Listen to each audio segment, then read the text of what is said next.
Hello students, पिछले video में आपको हमने आद्य और केंद्रित एकक कोष्ठिका के बारे में एक्सप्लेन किया था। ठीक है, तो आइए देखते हैं कि एकक कोष्ठिका का निर्धारण कैसे किया जाता है। तो विभिन्न प्रकार के क्रिस्टल का निरीक्षण करने से यह निष्कर्ष निकलता है कि सभी 7 संरचनाओं के सदृश होती हैं। एकक क्रिस्टल जो होती हैं, जो एकक कोष्ठिका है, वो कितनी संरचनाएं स्थापित करती हैं? 7 संरचनाएं स्थापित करती हैं। यह मूल नियमित संरचनाएं 7 क्रिस्टल सिस्टम कहलाते हैं। जो मूल नियमित संरचनाएं उनको क्या कहेंगे? 7 क्रिस्टल सिस्टम कहते हैं। कोई क्रिस्टल किस सिस्टम के अंतर्गत आता है, यह पता लगाने के लिए क्रिस्टल के फलकों के मध्य कोण को मापा जाता है। तो आप देख रहे हैं कि कोई भी क्रिस्टल सिस्टम है वह मूल नियमित 7 क्रिस्टल सिस्टम के हिस्से होते हैं, और कोई क्रिस्टल सिस्टम किसके अंतर्गत आएगा यह पता लगाने के लिए क्रिस्टल के फलकों के मध्य के कोण को मापा जाता है। ठीक है, तो आइए देखते हैं 7 क्रिस्टल सिस्टम के बारे में।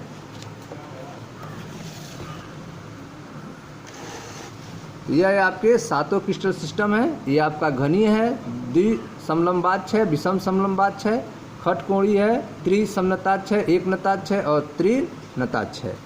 इनके एंगल के बारे में देखते हैं और इनके अच्छी दूरियों और कोर की लंबाई के बारे में। यहाँ ध्यान से देखें, एक चार्ट बना है 7 के बारे में, यहाँ पे एक्सप्लेन किया गया है। ध्यान दें, 7 आद्य एकक कोष्ठिका और केंद्रित सेलों के रूप में उनकी संभव विविधताएं। ध्यान दें, ये आपका क्रिस्टल तंत्र है। संभव विविधताएं, अच्छी दूरियां अथवा कोर की लंबाई, अक्षीय कोण और इसके उदाहरण। तो पहला देखते हैं घनीय। तो क्रिस्टल सिस्टम कैसा है? घनीय है। इनकी संभव विविधताएं क्या हैं? आद्य, अंतः केंद्रित और फलक केंद्रित। तो घनी के रूप में कौन कौन सी हो सकती हैं? आद्य हो सकती हैं, अंतः केंद्रित हो सकती हैं और फलक केंद्रित हो सकती हैं।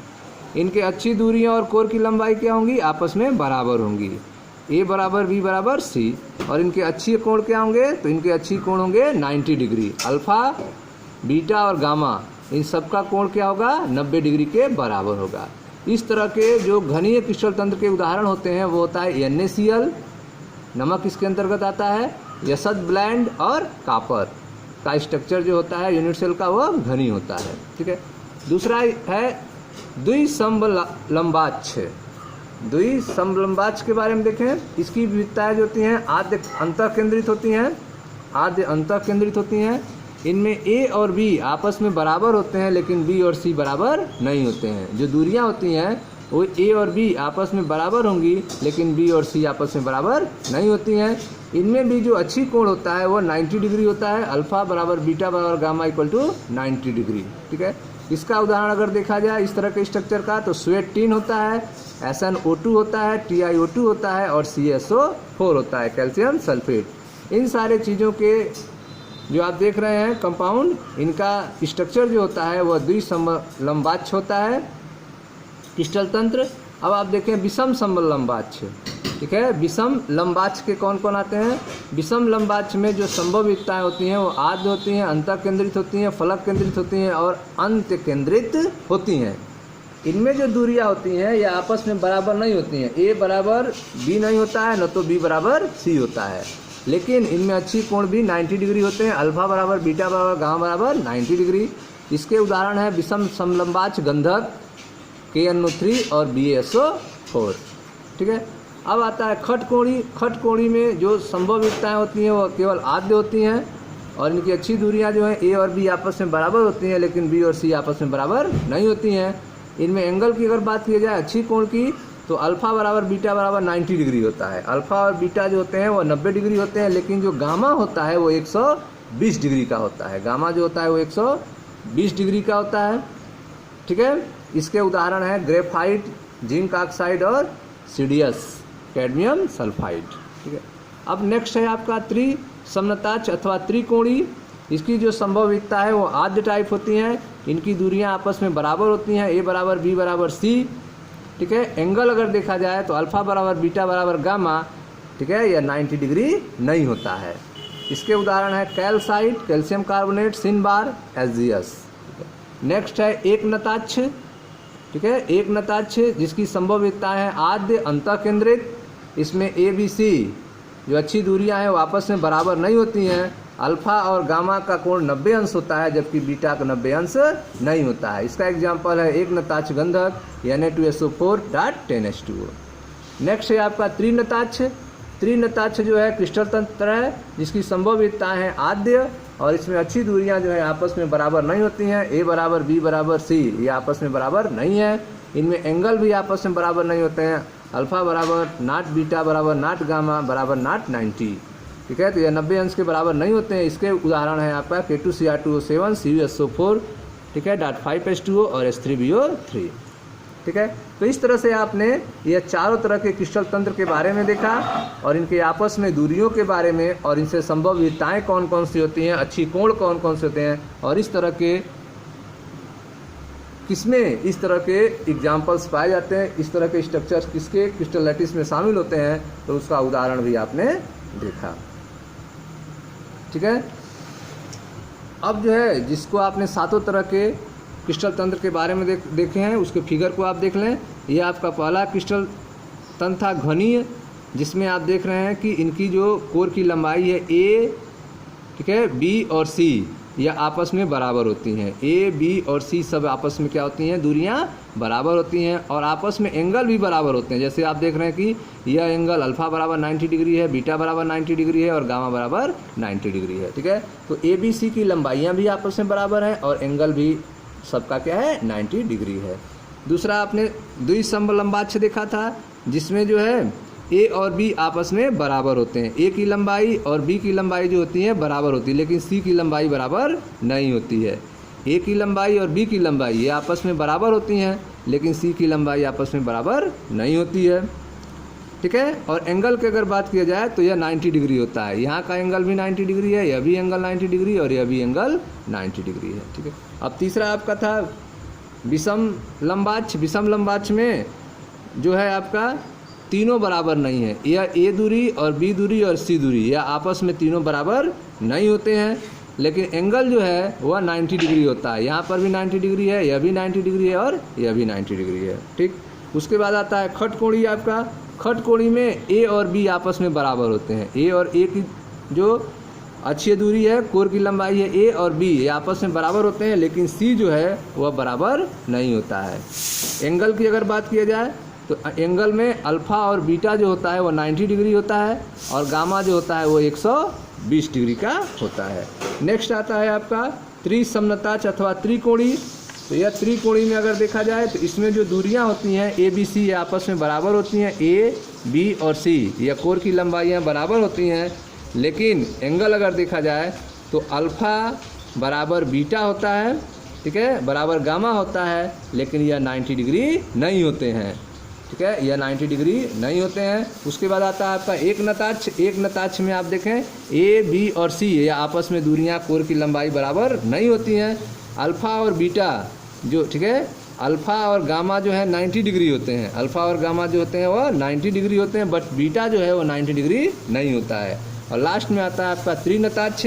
इसमें A, B और C यह तीनों आपस में बराबर नहीं होते हैं, कोर की लंबाई आपस में बराबर नहीं होती हैं, ठीक है, और इसका एंगल भी 90 डिग्री नहीं होता है, ठीक है। अल्फ़ा बीटा गामा ये आपस में, ठीक है, एंगल जो है उनके अलग अलग 90 डिग्री नहीं होते हैं, ठीक है। तो यह आपने 7 स्ट्रक्चर देखा, ठीक है, जो 7 आध एकक कोशिकाएँ हैं।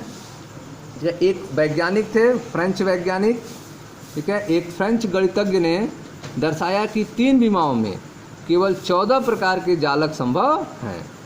एक फ्रेंच गणितज्ञ ने दर्शाया कि 3 विमाओं में केवल 14 प्रकार के जालक संभव हैं। इन्हें ब्रेविस जालक कहते हैं। तो ब्रेविस जालक क्या होते हैं, ठीक है, यह फ्रेंच गणितज्ञ के द्वारा बताया गया है कि 14 प्रकार के 3 विमाओं में 3D स्ट्रक्चर में केवल 14 प्रकार के जालक संभव हैं। इन्हें ब्रेविस जालक कहते हैं। इन जालकों की एकक कोशिकाओं को आगे दिए बॉक्स में दर्शाया गया है। तो अब हम देखेंगे ब्रेविस जालक जो 14 प्रकार के हैं वो कौन कौन से हैं। तो यह आपका है 14 प्रकार के ब्रेविस जालक, 14 प्रकार के ब्रेवे जालकों की एकक कोशिकाएं हैं, ठीक है। तो ये 14 प्रकार के ब्रेवे जालक की एकक कोशिकाएं हैं, जिनको आप ध्यान से समझें। यह आपका पहला है 3 घनीय जालकों की एकक कोशिकाएं। 3 घनीय जालकों की एकक कोशिकाएं, सभी भुजाएं समान और सभी फलकों के मध्य 90 डिग्री का कोण। तो इसमें जो है सभी भुजाएं जो हैं समान हैं और सभी फलकों के बीच का कोण का मान कितना है, 90 डिग्री है। ठीक है, तो यह 3 घनी जालकों के कोष्टिका ध्यान से देखें। यह पहला है आपका सरल या आद्य है, जिसमें जो आपके अवयव हैं, अणु परमाणु आयन है, वो सब किनारों पे हैं। ठीक है, यह आपका अंतः केंद्रित है, इसमें अवयव जो है वो किनारों पे हैं और एक बीच में है, एक सेंटर में है। और तीसरा जो है फलक केंद्रित है, जिसमें अवयव कण किनारों पे हैं और जो अवयव कण है वो फलक पे हैं। जैसे यह आपका एक फलक है, ये फलक के बीच में है। ठीक है, यह आपका है ऊपर फलक के बीच में, इधर के फलक अगर देखें तो यह बीच में है। ठीक है, तो इस तरह से यह 3 प्रकार के घनी जालक एकक कोष्टिकाएँ हैं, जिसमें पहला सरल है, उसके बाद अंतः केंद्रित है, उसके बाद फलक केंद्रित है। सेकेंड आप देखें द्विसमलंबाक्ष जालकों की एकक कोष्टिकाएँ। यह द्विसमलंबाक्ष जालकों की एकक कोष्टिकाएँ हैं, जिसमें आद्य और अंतः केंद्रित आती हैं। ठीक है, लंबाई में एक भुजा और अन्य 2 से भिन्न है और सभी फलकों के मध्य 90 अंश का कोण है। ठीक है, लंबाई में 2 भुजाएं आपस में बराबर होती हैं, तीसरी बराबर नहीं होती हैं, लेकिन फलकों के बीच का कोण 90 अंश होता है। ठीक है, यह एक स्ट्रक्चर इसका बनता है आद्य टाइप और एक होता है अंतः केंद्रित टाइप, जिसमें सेंटर में एक अवयव कण होते हैं। अब आता है आपका तीसरा 4 विषम समलंबाक्ष जालकों की एकक कोष्टिकाएँ। 4 विषम लंबाक्ष जालकों की एकक कोष्टिकाएँ, असमान भुजाएं, सभी फलकों के मध्य 90 कोण। इसमें भुजाएं क्या होती हैं, असमान होती हैं, लेकिन सभी के फलकों के बीच का कोण 90 डिग्री होता है। जैसे यह पहला एक आद्य है आपका, यह आपका अंतः केंद्रित है, अंत्य केंद्रित है, जिसमें फलक है। ठीक है, फलक के सेंटर में आमने सामने फलक के सेंटर में अवयव कण पाए जाते हैं। कोने पर तो रहते ही हैं, लेकिन आमने सामने फलक के सेंटर में भी अवयव कण पाए जाते हैं। एक अवयव कण होता है, इसको कहते हैं अंत्य केंद्रित। क्या कहेंगे, अंत्य केंद्रित कहते हैं, इंड सेंटर्ड कहते हैं इसको। यह आपका अंतः केंद्रित है। ठीक है, इसमें क्या होता है, कोनों पर तो रहते हैं परमाणु अणुआयन और एक सेंटर में भी होता है। ठीक है, इसको अंतः केंद्रित कहते हैं, BCC कहते हैं। ठीक है, और यह आपका फलक केंद्रित FCC। ठीक है, तो फलक केंद्रित में कोने पर रहेंगे और एक एक अवयव कण जो है फलक में रहेंगे, फलक के बीचों बीच में एक एक अवयव कण पाए जाते हैं, इसको कहते हैं फलक केंद्रित। तो यह हो गया आपका 4 विषम लंबाक्ष जालकों की एकक कोष्टिकाएँ, जिसमें आद्य, अंत्य केंद्रित, अंतः केंद्रित और फलक केंद्रित। अब आप देखें 2 एकनताक्ष जालकों की एकक कोष्टिकाएँ। ठीक है, तो 2 एकनताक्ष जालकों की एकक कोष्टिकाएँ, असमान भुजाएं, इसमें भुजाएं क्या होती हैं, असमान होती हैं, 2 फलकों के मध्य का कोण 90 डिग्री से भिन्न होता है। ठीक है, यह आपका एक स्ट्रक्चर है आद्य टाइप और यह ठीक है, यहाँ पे आप 90 डिग्री से कम का एंगल बनता है, 90 डिग्री से यहाँ पे कम है और यह 90 डिग्री से अधिक है। ठीक है, यहाँ का एंगल जो है 90 डिग्री से कम है और यहाँ का एंगल 90 डिग्री से अधिक है। ठीक है, इसमें यह स्ट्रक्चर पाया जाता है अंत्य केंद्रित। अंत्य केंद्रित में क्या होता है, ठीक है, कोनों पर अवयव कण होते हैं और आमने सामने फलकों के सेंटर में भी अवयव कण होते हैं, तो इसको कहते हैं अंत्य केंद्रित। ठीक है, इंड सेंटर्ड यूनिट सेल कहते हैं। ठीक है, उसके बाद आता है आपका खटकोणीय जालक। खटकोणीय जालक की एकक कोष्टिकाएँ। तो खटकोणीय जालक की एकक कोष्टिकाएँ में देखा जाए, एक भुजा लंबाई में अन्य 2 से भिन्न। ठीक है, एक भुजा जो है लंबाई में दोनों से क्या होती हैं, भिन्न होती हैं। 2 फलकों के चिन्हित कोण 60 डिग्री के होते हैं। ये 2 फलकों के जो चिन्हित कोण होते हैं ये कितने के होते हैं, 60 डिग्री के होते हैं। उसके बाद आए त्रिसमताक्ष जालक की एकक कोष्टिकाएँ। यह त्रिसमताक्ष जालक की एकक कोष्टिकाएँ, सभी भुजाएं समान लंबाई की होंगी, 2 फलकों पर कोण 90 डिग्री से कम होगा। 2 फलकों कोण जो होगा वो 90 डिग्री से कम होगा। उसके बाद आता है त्रिनताक्ष जालक एक कोष्टिकाएँ। त्रिनताक्ष जालक एक कोष्टिकाएँ में असमान भुजाएं होंगी, ABC। ये भुजाएं क्या होती हैं, असमान होती हैं। ठीक है, ABC असमान कोण होते हैं, जिनमें से कोई भी 90 डिग्री का नहीं होता है। ठीक है, इसमें से कोई भी 90 डिग्री का नहीं होता है। ठीक है स्टूडेंट्स, तो इस तरह से आपने देखा कि फ्रेंच गणितज्ञ ने 3 विमाओं में केवल 14 प्रकार के जालक संभव बताए थे और इन 14 प्रकार के जालकों को क्या कहते हैं, ब्रेविस जालक कहते हैं। तो 14 प्रकार के ब्रेवो जालक की एकक कोष्टिकाओं के स्ट्रक्चर के बारे में हमने आपको समझाया। ठीक है, इसको आप रिवीजन कीजिएगा। ठीक है, बुक से आप ध्यान से पढ़िएगा ताकि ये आपको क्लियर हो सके। ठीक है, मिलते हैं नेक्स्ट वीडियो में, जिसमें एकक कोष्टिका में अवयव कणों की संख्या को देखा जाएगा। ठीक है, बार बार आप वीडियो को न समझ में आए तो बार बार आप रिपीट करके देखें, बुक पढ़ें ताकि आपको क्लियर हो जाए कंसेप्ट। ओके स्टूडेंट्स, वीडियो को लाइक करें, शेयर करें, चैनल को सब्सक्राइब करें। Thank you.